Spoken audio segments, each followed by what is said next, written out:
அல்லேலூயா. கர்த்தர் நல்லவர் என்றும் உள்ளது. எடுத்துக்கொள்வோம். ஏசாயா 55:13 வசனம். ஏசாயா 53:13.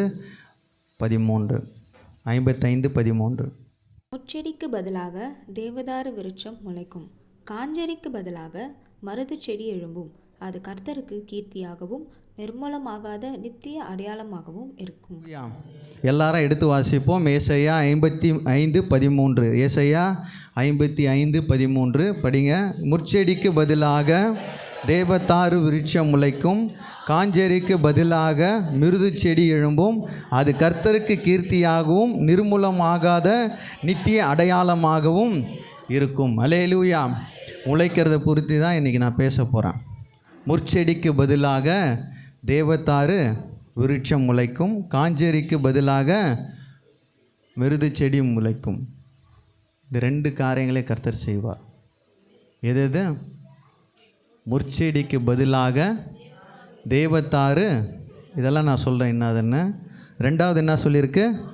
காஞ்சேரிக்கு பதிலாக மிருது செடி எழும்பும். அது கர்த்தருக்கு கீர்த்தியாகவும் நிர்மூலமாகாத நித்திய அடையாளமாய் நம்முடைய வாழ்க்கையில் இந்த 2025 இருக்கும்.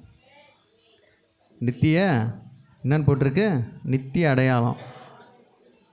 ஒரு டேர்னிங் பாயிண்ட்டாக என் வாழ்க்கையில் பார்க்குறேன். கர்த்தருக்கு மகிமை உண்டாவதாக. அடையாளமாய் மாற்றுவார். இந்த வருடத்தில் ஒரு பெரிய அடையாளத்தை உங்கள் கண்கள் காணும். முட்செடிக்கு பதிலாக தேவதாரும், காஞ்சேரிக்கு பதிலாக மிருது செடியும் எழும்பும். அது ஒரு அடையாளமாய் மாறும். உங்கள் வாழ்க்கையில் ஒரு அடையாளத்தை கர்த்தர் கட்டளையிடுவார். எத்தனை பேருக்கு ஒரு சந்தோஷம்? இந்த வருடத்தில் ஒரு பெரிய அடையாளத்தை உங்கள் கண்கள் காணும். முட்செடியை பார்த்த கண்கள் தேவதாரை பார்க்கும். பக்கத்தில் தட்டி சொல்லுங்கள், முட்செடியை பார்த்த உன் கண்ணை தேவதாரை பார்க்கும். காஞ்சேரியை பார்த்த உன் கண்ணை மிருது செடியை பார்க்கும். ஒரு பெரிய மாறுதலை இந்த வருடத்தில் கர்த்தர் கட்டளையிடுவார். வாக்குத்தத்தமே துதியையும் நீதியையும் முளைக்க பண்ணுகிற ஒரு வருடம். இந்த ரெண்டு விஷயந்தான். ஆனால் என் டைட்டிலை எழுதிங்க, வாருங்கள் கேளுங்கள் தேடுங்கள். ஆனால் சம்பந்தமே இல்லைன்னு தான் முறைக்கிறீங்க. கடைசியாக சொல்கிறேன், வாருங்கள் தேடுங்கள், வாருங்கள் கேளுங்கள் தேடுங்கள். 3 விஷயம் இந்த டைட்டிலில் தான் நான் உங்களோடு பேச போகிறேன். வாங்க, கேளுங்க, தேடுங்க. நம்ம பாஷையில் சொன்னான். 55:13 வாசிக்கிறோம். முட்செடிக்கு பதிலாக தேவதாரு விருட்சம் முளைக்கும், காஞ்சேரிக்கு பதிலாக மிருது செடி எழும்பும். அது கர்த்தருக்கு கீர்த்தியாகவும் நிர்மூலமாகாத நித்திய அடையாளமாக இருக்கும். உங்கள் வாழ்க்கையில் ஒரு நித்திய அடையாளத்தை இந்த வருடத்தில் அவர் தர வல்லவர். இந்த முதலாவது செய்தியில் கர்த்தர் உங்களுக்கு ஒரு நித்திய அடையாளத்தை தருவார். இது வரைக்கும் இருந்த பட்டப்பேர்லாம் எடுத்துகிட்டு உங்களுக்கு பெர்மனண்ட்டான ஒரு பேரை தருவார். அல்லேலூயா. கர்த்தருடைய நாமம் உயர்த்தப்படட்டும். முட்செடியை பற்றி சொல்லுங்கள். முட்செடியை இப்போ வீடு கட்டிட்டோம். முதல்ல நிறைய இங்கே என்ன இருந்தது? அது என்ன சொல்லுவாங்க? அந்த வேலைங்கத்தான். இன்னொன்று ஒரு பேர் ஒன்று வரும் அதுக்கு,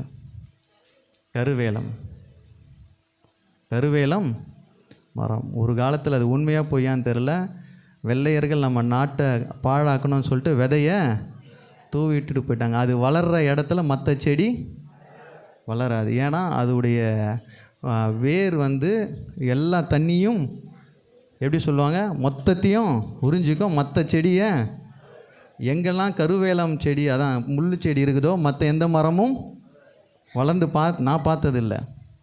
ஆனால் அது கீழே நாங்கள் நிறைய நாள் உட்காந்துருக்கோம். நாஜபாலாம் அது படர்ந்து பெருசாக வளர்ந்துடும். அது கீழே நிழலை தரும். ஆனால் அது பக்கத்தில் எதுவுமே வளர விடாது. அதோடைய குணாதிசயமே எல்லாம் இருக்கிற நீர் சத்தை மொத்தமாக எடுத்துரும். மற்ற எதையுமே வளர விடாது. அதுதான் கருவேலத்துடைய முட்செடியுடைய குணாதிசயம். ஆனால் இங்கே என்ன வசனம் போட்டிருக்கு? முட்செடிக்கு பதிலாக தேவதாரு. அந்த முட்செடி எத்தனை வாட்டி வெட்டி போட்டாலும் என்ன ஆகிடும்? இப்போ தான் ஜேசிபி வச்சு வேரோட பிடுங்குற நாட்கள். ஆனால் அந்த காலத்தில் என்ன பண்ணுவாங்க? வெட்டுவாங்க, திருப்பியும் வளரும், வெட்டுவாங்க, திருப்பியும் வளரும். ஆனால் ஊர் ஃபுல்லாக எது தான் வளர்ந்துருந்தது? முற்செடிகள். நம்முடைய வாழ்க்கையில் முற்செடி போன்ற காரியங்கள் நம்முடைய செல்வத்தையும் நம்முடைய சுகத்தையும் நம்முடைய ஆசீர்வாதத்தையும் உறிஞ்சி கொண்டு இருக்குது. இப்போது அல்லேலூயா. எல்லார் வீட்லேயும் ஒரு முற்செடி. ஆனால் நம்மளுக்கு நிழல் இருக்குது. நம்ம நிறைய பேர் என்ன நினைக்கிறோம், அது நிழல் தருதுன்னு அது கீழே உட்காடுறோம். ஆனால் அது என்றைக்குமே நமக்கு வியாதி தான். அல்லேலூயா. ஏன்னா அது சூடு அதிகமாக உஷ்ணத்தை அதிகமாக கொடுக்குற ஒரு தாவரமாக இருக்கும். அதனால் ஒரு உபயோகமும் கிடையாது. முற்செடி கீழே யார் யாரெல்லாம் உட்காடுறீங்களோ இன்றைக்கி வெளியில் வந்துடுங்க. கர்த்தர் உங்களுக்கு தேவத்தாரை தருகிற நாட்கள். அல்லேலூயா. தேவத்தாறு முளைக்கிற நாட்களாய் மாறும். ஏசாயா 34:13 வாசிக்கிறோம்.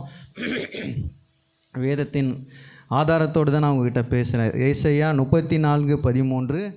அதன் அரண்மனைகளில் முட்செடிகளும் அதன் கோட்டைகளில் காஞ்சரிகளும் முட்பூண்டுகளும் முளைக்கும். அது வலுச்சர்பங்களின் தாபரமும் கோட்டான்களின் மாளிகையுமாய் இருக்கும். எதுங்க? முற்செடியும் காஞ்சரியும் எதுக்குங்க தாபரமாக இருக்குது? வலு சர்பமும் கோட்டான். அதான் வௌவாலுங்கெல்லாம் எங்கே இருக்கும்? அதுக்குள்ளே தான் இருக்கும். பாம்பெல்லாம் எங்கே இருக்குது? அதுக்குள்ளே தான் பதுங்கி இருக்கும். நல்ல செடிக்குள்ளே இருக்காது. முற்செடிக்குள்ளே என்ன இருக்கும் போட்டிருக்கு வேதத்தில்? அது வலு சர்பங்களின் தாபரமும் கோட்டான்களின் மாளிகையுமாக இருக்கும். நம்ம வாழ்க்கையில் இன்றைக்கி நிழல் நிறைய இருக்குதுன்னு நினைக்கிறோம். ஆனால் எது கீழே இருக்கிறோம்? முற்செடிக்கு கீழே. கர்த்தர் இந்த காலை வேளையில் சொல்றார், முற்செடிக்கு பதிலாக உங்களுக்கு தேவத்தாரை முளைக்க பண்ணுகிற தேவன். அல்லேலூயா. முற்செடிகளுக்கு பதிலாக தேவத்தாறு முளைக்கிற ஒரு நாட்கள். ஓசியா 9:6 வாசிக்கிறோம். இதோ அவர்கள் பாழ்கடிப்புக்கு தப்பும்படி போய்விட்டார்கள். எகிப்து அவர்களை சேர்த்து கொள்ளும். மோப்பட்டணம் அவர்களை அடக்கம் பண்ணும். அவர்களுடைய வெள்ளியிலிருந்த விருப்பமான இடங்கள் காஞ்சரிகளுக்கு சுதந்திரமாகும். அவர்களுடைய வாசஸ்தலங்களில் முட்செடிகள் முளைக்கும். உங்கள் வீட்டில் சும்மா அப்படியே விட்டுட்டுங்களேன், உங்களுடைய நிலம்தான். அது என்ன இடம் சொல்லுங்கள்? உங்கள் வீடை க்ளீனே பண்ணல, அப்படியே விட்டுட்டிங்கன்னா என்ன இடம்? எந்த செடி வளருதுன்னு அங்கே போட்டிருக்கு? அவர்களுடைய வெளியிலிருந்த விருப்பமான இடங்கள் காஞ்சரிகளுக்கு சுதந்திரமாகவும் அவருடைய வாசஸ்தலங்கள் முற்செடிகள் முளைக்கும். ஆனால் கர்த்தர் என்ன ஏசாயா 55 சொல்கிறாரு, முற்செடிக்கு பதிலாக தேவத்தாரை முளைக்க பண்ணுவார். தேவத்தாரை அங்கே விதையை போட்டால் தான் வளரும். முற்செடி காற்றுல அந்த விதை பறந்தாலே வளர்ந்துடுற ஒரு செடி. அல்லேலூயா. அதனால் அவர்களுடைய வெளியில் இருந்த விருப்பமான இடங்கள் காய்ஞ்செடிகளுக்கு சுதந்திரமாகும். அவருடைய வாசஸ்தலங்களில் முற்செடிகள் முளைக்கும். ஆனால் கர்த்தர் அந்த காரியங்களை மாற்ற வல்லவர். எத்தனை பேர் விசுவாசிக்கிறீங்க? முற்செடிகள் கீழே இருந்த உங்கள் முகம் தேவத்தாறு கீழே உட்காரப்போகுது. அது வறட்சியே இல்லை, செழிப்பை நோக்கி இருக்கும். முற்செடி கீழே இருந்தால் எதுவுமே கிடைக்காது. வலு சர்பமும் என்ன போட்டிருக்கு? கோட்டான் குஞ்சுகளும் இருக்கிற இடம் தான் எது? மாளிகை. முற்செடியும் காஞ்சேரியும். ஆனால் வேதத்தாரை பற்றி நான் சொல்கிறேன், வேதத்தார் அப்படி கிடையாது. கர்த்தர் உங்களுடைய மாற்ற விரும்புகிறார்.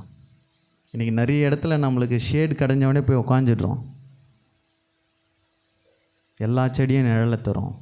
ஆனால் எது கீழே இருக்கணுமோ அது கீழே தான் இருக்கணும். பக்கத்தில் தட்டி சொன்ன, எது கீழே இருக்கணுமோ அது கீழே தான் இருக்கணும். உன் குவாலிட்டி மாறாமல் இருக்கும். முள்செடி கீழே உட்காரவன் சீட்டு தான் ஆடுவான், சரக்கு தான் அடிப்பான். ஆனால் தேவத்தாறு கீழே இருக்கும் அப்படி இருக்க மாட்டான்.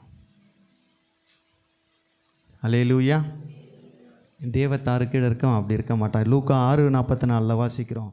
அந்தந்த மரம் அதனதன் கனியால் அறியப்படும். முட்செடிகளில் அத்திப்பழங்களை பறிக்கிறதுமில்லை, நெருஞ்செடியில் திராட்சை பழங்களை பறிக்கிறதும் இல்லை. அப்போது முற்செடியில் எந்த ஒரு பலனுமே இல்லைங்க. உண்மையா இல்லையா? முற்செடியில் எந்த ஒரு பலனும், அது நிழலை மட்டும் தரும். அந்த நிழலும் உடம்புக்கு உகந்ததல்ல. அதானே போட்டிருக்கு, முற்செடியில் அத்திப்பழங்களை பறித்ததில்லை. இன்றைக்கி நிறைய பேருடைய லைஃப்பில் பச்சையாக இருக்குதுன்னு நினச்சின்னு இருக்கிறோம். ஆனால் எது கீழே இருக்கிறோம்? முற்செடி கீழே. ஆனால் கர்த்தருடைய வார்த்தை இன்றைக்கி புறப்பட்டு வருது. முற்செடிக்கு பதிலாக தேவத்தாறு விருட்சம் முளைக்கும். தேவதாரில் தான் விருட்சம் இருக்கும். முற்செடியில் எந்த விருட்சமும் கிடையாது. அது ப்ரொடியூஸ் பண்ணினே இருக்கும் சீடை. ஏன்னா அடுத்ததை வளர்க்கறதுக்கு அது சீடை மட்டும்தான் கொடுக்கும், தவிர அதில் விருட்சம் இல்லாத ஒரு செடி தான் இது முற்செடி. நீதிமொழிகள் 24:31 வாசிக்கிறோம். இதோ அதெல்லாம் முள்ளுக்காடாய் இருந்தது, நிலத்தின் முகத்தை காஞ்சொறி மூடினது, அதன் கற்சுவர் இடிந்து கிடந்தது. இது ரெண்டுடைய குணாதிசயம் என்னென்னா, ஒரு காடாக சுற்றி இருக்கும், அதனால் ஒரு பலனும் இல்லை. இன்றைக்கி விசுவாசியெல்லாம் வாழ்க்கை பார்த்திங்கன்னா எல்லாம் ஷேடு கீழே தான் இருக்கிறோம். ஆனால் எந்த ஷேடு கீழே இருக்குன்னு யாருக்கும் தெரியல. எது கர்த்தர் கொடுக்குற ஆசீர்வாதம், எது சாத்தான் கொடுக்குற ஆசீர்வாதம் தெரியல. எல்லாத்தையும் எதுன்னு நினச்சிக்கிறோம், கர்த்தர் கொடுக்குற ஆசீர்வாதம்னு உட்காந்துட்டு இருக்கிறோம். இந்த நிழல் எல்லாம் வந்து வீணான நிழல். அல்லேலூயா. முற்செடிக்கு பதிலாக தேவதாரு விருட்சம் முளைக்கும், காஞ்சேரிக்கு பதிலாக மிருது செடி எழும்பும். அது கர்த்தருக்கு கீர்த்தியும் நிர்மூலமாகாத நித்திய அடையாளமாக இருக்கும்.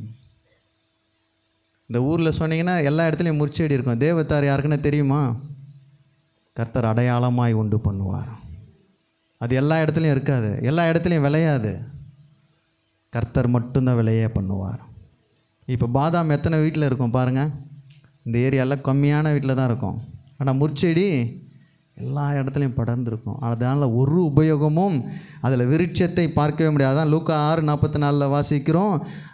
முற்செடியில் அத்திப்பழங்களை பறிக்கிறதும் இல்லை, நெருஞ்சி செடியில் திராட்சை பழங்களை பறிக்கிறதும் இல்லை. ஒன்றுக்கும் உபயோகம் இல்லாத முற்செடியை பிடிச்சின்னு இன்றைக்கி நம்ம நிற்கிறோம். அதை விட்டு வெளியில் வாங்க. கர்த்தர் தேவ விருட்சத்தை, தேவதாரு விருட்சத்தை முளைக்க பண்ணுகிற நாட்கள். பக்கத்தில் தட்டி சொல்லுங்கள், விருட்சத்தை உன் கண்கள் பார்க்கும்.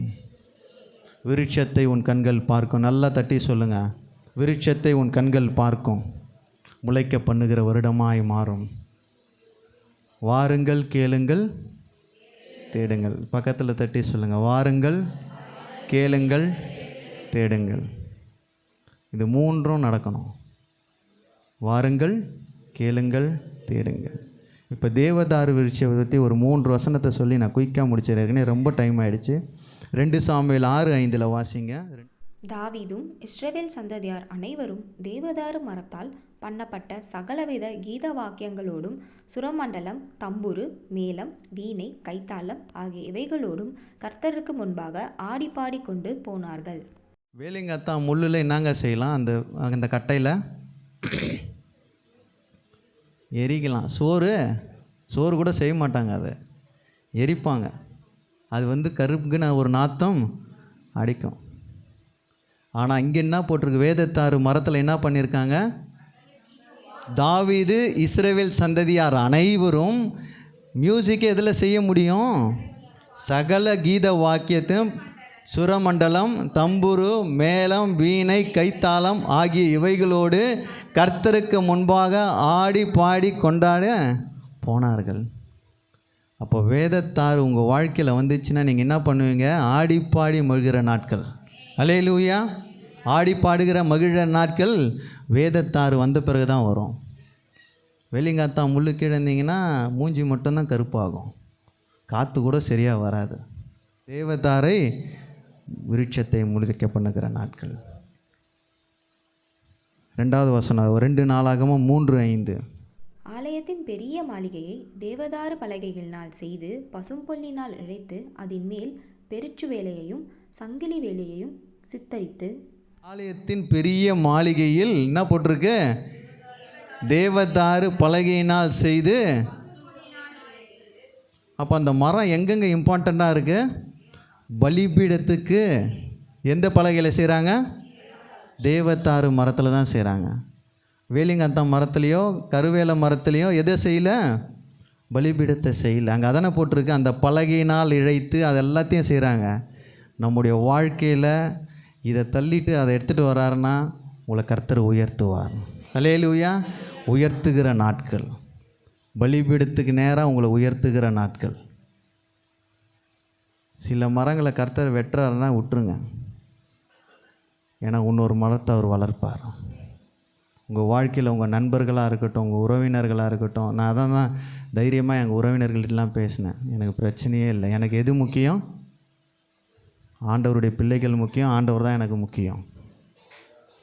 அந்த முள் செடியுடைய நிழலை நீங்கள் எதிர்பார்த்தீங்கன்னா வேதத்தார உங்கள் கண்கள் பார்க்கவே பார்க்காது. தாவீதுடைய வம்சம் எதில் இன்ஸ்ட்ருமெண்ட்டை செஞ்சாங்க? தேவத்தாரில். பலிபீடம் எதில் செய்கிறாங்க? தேவத்தாரில். கர்த்தர் உங்கள் கண்களில் தேவத்தாரை பார்க்க உதவி செய்வார். அல்லேலூயா. ஏசாயா 60:13 வாசித்து பாருங்கள். 60:13. என் பரிசுத்த ஸ்தலத்தை சிங்காரிக்கும்படிக்கு லீபனோனின் மகிமையும் தேவதார விருட்சங்களும் பாய்மர விருட்சங்களும் புன்னை மரங்களும் கூட உன்னிடத்திற்கு கொண்டு வரப்படும். என் பாதஸ்தலத்தை மகிமைப்படுத்துவேன். பரிசுத்த ஸ்தலத்தை சிங்காரிக்கிறது எதுங்க? தேவதாரு. அப்போ அந்த மரம் எவ்வளோ இம்பார்ட்டண்ட்டான மரமாக இருந்திருக்கும் பாருங்கள். நான் நினைக்கிறேன் தேக்க போல் 100 மடங்கு பெரிய மரமாக இருக்கும்னு நினைக்கிறேன். வல்லமை உள்ளது, அவ்வளோ காசு அதிகமாக இருக்கும்னு நினைக்கிறேன். ஏன்னா பலிபீடம் எதில் செய்கிறாங்க? சுரமண்டலம் எதில் செய்கிறாங்க? சிங்கரிக்கிறது எதில் செய்கிறாங்க? தேவதாரு மரம். நம்முடைய கண்கள் தேவதாரை காண்கிற நாட்களாய் வரும். முட்செடிகளுக்கு பதிலாக தேவதாரு விருட்சம் முளைக்கிற நாட்கள். தேவதாரு விருட்சம் உயர்ந்த கடைசி எல்லை மட்டும், அதன் செழுமை வானம் மட்டும் உயருமாங்க. அந்த வசனம் எங்கேயோ இருக்குது. அதோடைய உயரம் எங்கேயா? வானம் மட்டும் இருக்குமா. செழுமையும் அதோடைய கடைசி எல்லை மட்டும் உயர்ந்து வளருகிற ஒரு மரம் எது? தேவதாரு. முட்செடிக்கு பதிலாக தேவதாரு கர்த்தர் முளைக்க பண்ணுவார். அது முளைவிட்டு உங்களுடைய சரீரத்திலையும் உங்களுடைய வாழ்க்கையில் முளைவிட்டு வரும்போது உங்களை ஃபஸ்ட்டு ப்ரிஃபரன்ஸில் வைப்பாங்க. அந்த மரம் எங்கெங்கெல்லாம் யூஸ் ஆச்சு? கீத வாக்கியங்கள், பலிபீடம், அலங்கரிக்கிறது, ஆலயத்தை அலங்கரிக்கிறது அந்த உட்டு தான். உயர்ந்த ஸ்தானத்தில் இருக்கிற வானத்தை தொடுகிற ஒரு மரமாக இருந்தது எது? தேவதாரு. தேவதாரு ரொம்ப இம்பார்ட்டன்ட். இதுவரை முட்செடிகளுக்கு நடுவில் நம்ம உட்கார்ந்திருந்த ஒவ்வொருவருக்கும் கர்த்தர் தேவதாரை உண்டு பண்ணுவார். ஓசியா 14:8 வாசிக்கிறோம். பச்சையான வேதத்தார் விருட்சம் போட்டிருக்கு. அது காஞ்சி போனதே கிடையாது. எப்போவுமே இலை பச்சையாக இருக்கிற மரம்னு போட்டிருக்கு. எசேக்கியேல் 27:5 வாசித்து பாருங்களேன். எசேக்கியேல் 27:5. சேனையிலிருந்து வந்த தேவதாரு மரத்தால் உன் கற்பற்பலகைகளை செய்தார்கள். பாய்மரங்களை செய்யும்படிக்கு லீபனோனிலிருந்து கேதரு மரங்களை கொண்டு வந்தார்கள். எதில் பலகையை செய்கிறாங்க? எதுக்கு செய்கிறாங்க? கப்பர் பலகை. தண்ணியில் கூட முழுகாதுங்க. அல்லேலூயா. வேதத்தாருடைய விஷயத்தை நான் ஆராய்ந்து பார்த்தேன். அது டாப், எப்படி சொல்லுது, டாப்பில் இருக்க ஒரு உட்டு. அது அதை எதோட கம்பேர் பண்ணுறாரு அவர்? முற்செடியோட கம்பேர் பண்ணுறாரு. நம்முடைய வாழ்க்கையில் இருக்க முற்செடியை தள்ளிட்டு எதை வளர வைக்கிறேன்றாரு? அல்லேலூயா. நம்ம முற்செடி கீழே இருந்து வெளியில் வந்துடுவோம். இந்த வருடத்தில் கண்கள் விருட்சத்தை பார்க்கும். பக்கத்தில் தட்டி சொல்லுங்கள், விருட்சத்தை பார்க்கும். விருட்சத்தை பார்க்கும். இது வரைக்கும் நிழலை கொடுக்குதுன்னு உட்காண்ட்ருந்தோம். நிழலை தாண்டி விருட்சத்தை பார்க்கிற முளைக்க பண்ணுகிற நாட்கள். அல்லேலூயா. மிருது செடியை பற்றி 2 வசனத்தை நான் சொல்லிடுறேன். மிருது செடியை பற்றி எடுங்க. சகாரியா 1ஆம் அதிகாரம்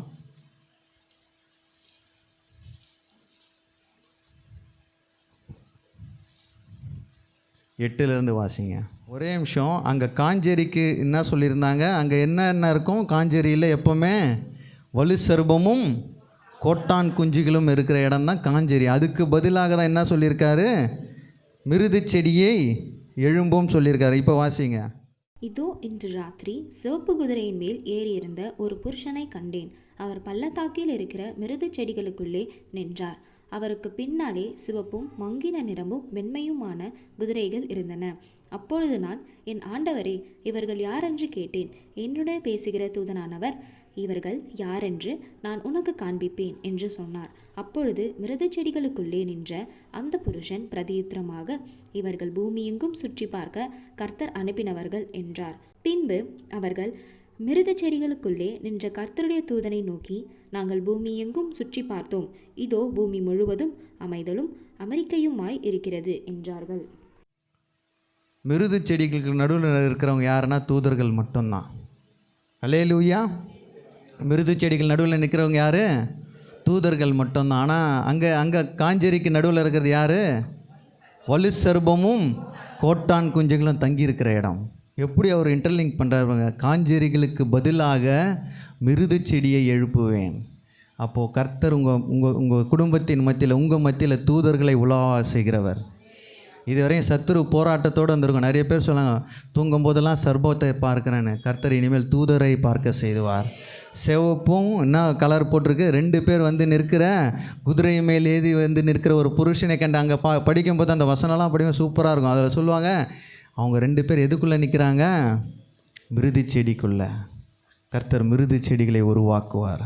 இதுவரை சாபத்தை கண்ட உங்களுடைய வாழ்க்கையில் தூதர்கள் நிற்கிறத நீங்கள் பார்ப்பீங்க. அவங்க பூமி எங்கும் உலாவி வந்து எங்கே நிற்கிறாங்க? மிருது செடிக்குள்ளேருந்து தான் அவங்க தரிசனத்தை தராங்க.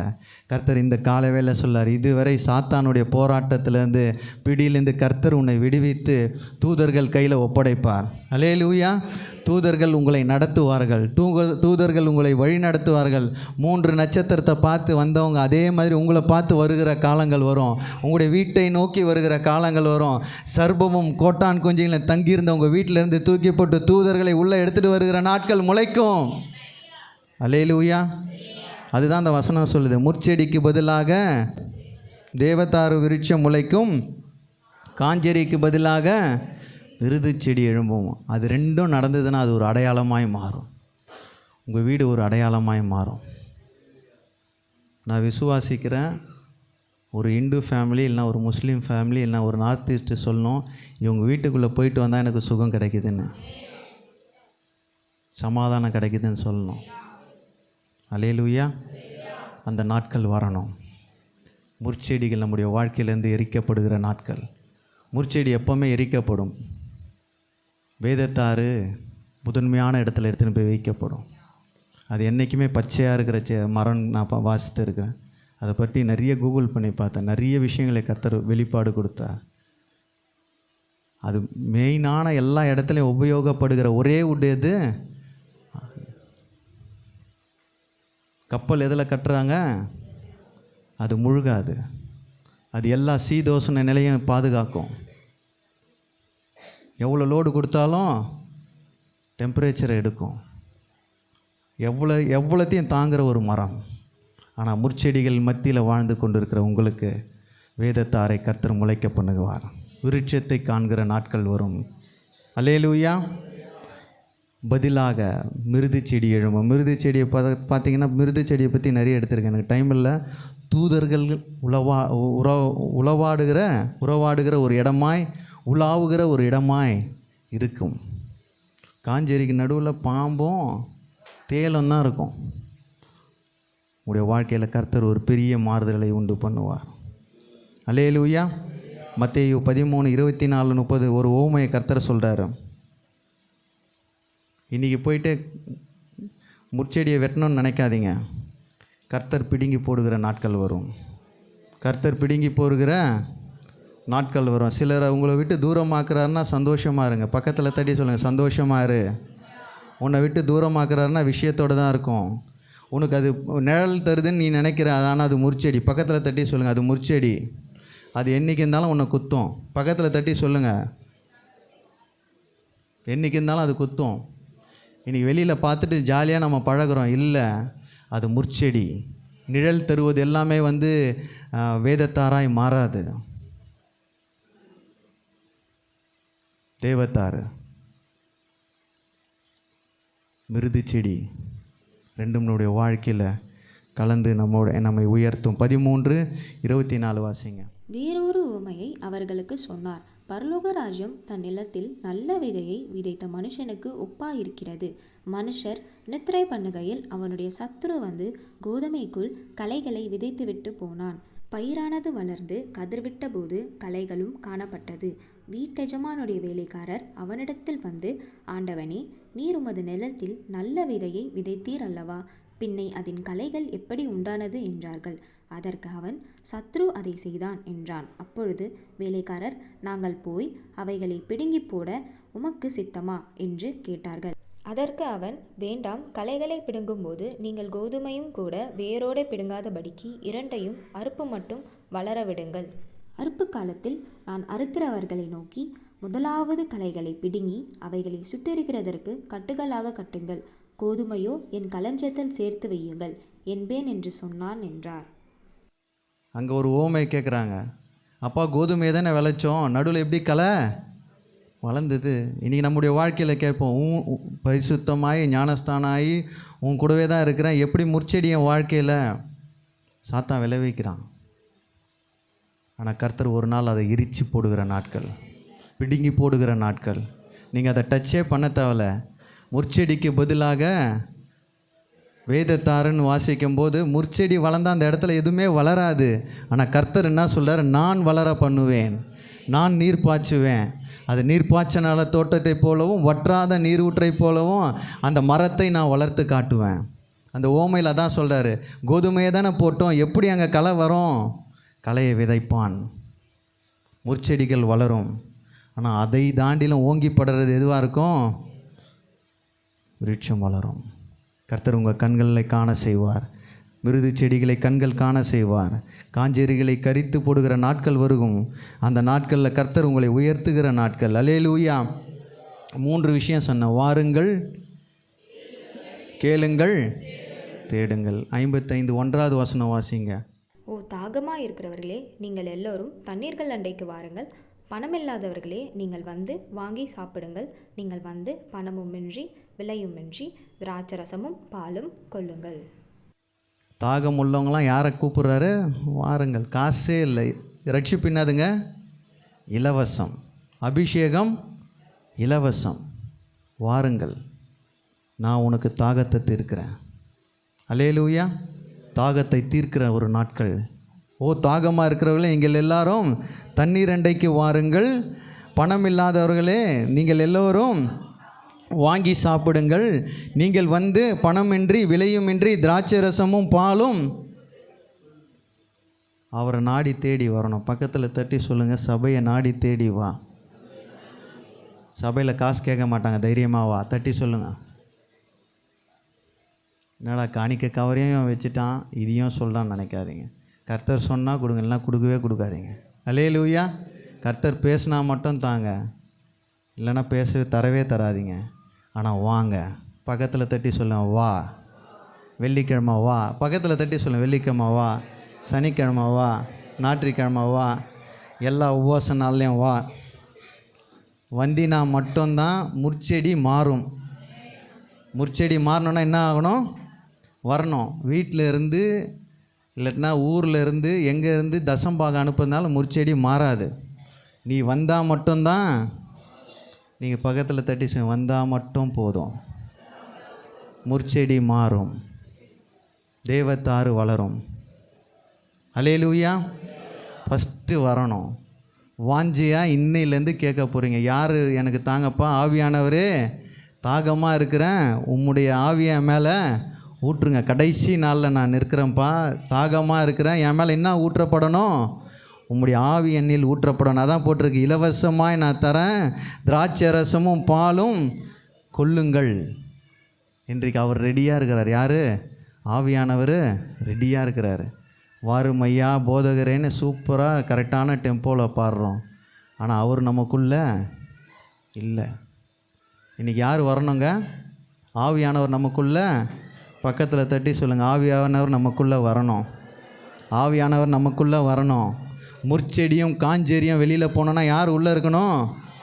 ஆவியானவர் இருக்கணும். திருப்பியும் பக்கத்தில் தட்டி சொல்லுங்கள், தயவுசெய்து அபிஷேகத்தை பெற்றுக்கொள், தயவுசெய்து அபிஷேகத்தை பெற்றுக்கொள். சப்போஸ் செத்து போயிட்டுனா கீழே போயிடுவேன். அல்லேலூயா. அபிஷேகம் இல்லைன்னா மேலே போக முடியாது. நீ எவ்வளோ பரிசுத்தமாக இருந்திருக்கலாம், எவ்வளோ தசம்பாகம் கொடுத்துருக்கலாம், ஆனால் மேலே போக மாட்டேன். அபிஷேகம் மட்டும்தான் உன்னை தூக்கின்னு போவோம். ஆக்சிஜன் பலூன் தான் மேலே போவோம். கார்பன் டை ஆக்சைடு சொல்லுங்கள், தரையிலே தான் சுற்றின்னு இருக்கும். எது வரணும் இப்போ நம்மக்கிட்ட? அபிஷேகம். வாருங்கள். 2வது கேளுங்கள். 2வது வசனம் வாசிங்க. நீங்கள் அப்பம் அல்லாததற்காக பணத்தையும் திருப்பி செய்யாத பொருள்களுக்காக உங்கள் பிரயாசத்தையும் செலவழிப்பானேன். நீங்கள் எனக்கு கவனமாய் செவி கொடுத்து நலமானதை சாப்பிடுங்கள். அப்பொழுது உங்கள் ஆத்துமா கொழுப்பான பதார்த்தத்தினால் மகிழ்ச்சியாகும். இன்றைக்கி மதியானம் நீங்கள் மட்டன் சாப்பிட்றீங்களோ, சிக்கன் சாப்பிட்றீங்களோ, மீன் சாப்பிட்றீங்களோ, சாப்பிடாமல் இருக்கிறீங்களோ, டயட்டில் இருக்கிறீங்களோ, ஆனால் வேத வசனத்தை சாப்பிட்டா தான் அந்த லாஸ்ட் லைன் என்ன போட்டிருக்கு? என்னன்னு போட்டிருக்கு? உங்கள் ஆத்துமா கொழுத்த பதார்த்தத்தினால் மகிழ்ச்சியாக இருக்கும். இந்த வார்த்தை உள்ளே போச்சுன்னா தான் எது நல்லாயிருக்கும்? கொழுப்பு போடாமல் தான் வாங்குகிறோம். ஏன்னா டாக்டர் என்ன சொல்லிட்டான்? கொலஸ்ட்ரால், நல்ல கொலஸ்ட்ரால் வராது, கெட்ட கொலஸ்ட்ரால் வரணும்னு கொழுப்பை எடுத்துடுறோம். ஆனால் வேத வசனத்தில் என்ன போட்டிருக்கு? கொழுமையான பதார்த்தத்தால் மகிழ பண்ணுவேன். அப்போ என்னன்னா, 2வது கேட்கணும். ஆலயத்தில் வந்துட்டு ஏதோ ஒரு யோசனையில் இருக்கிறது.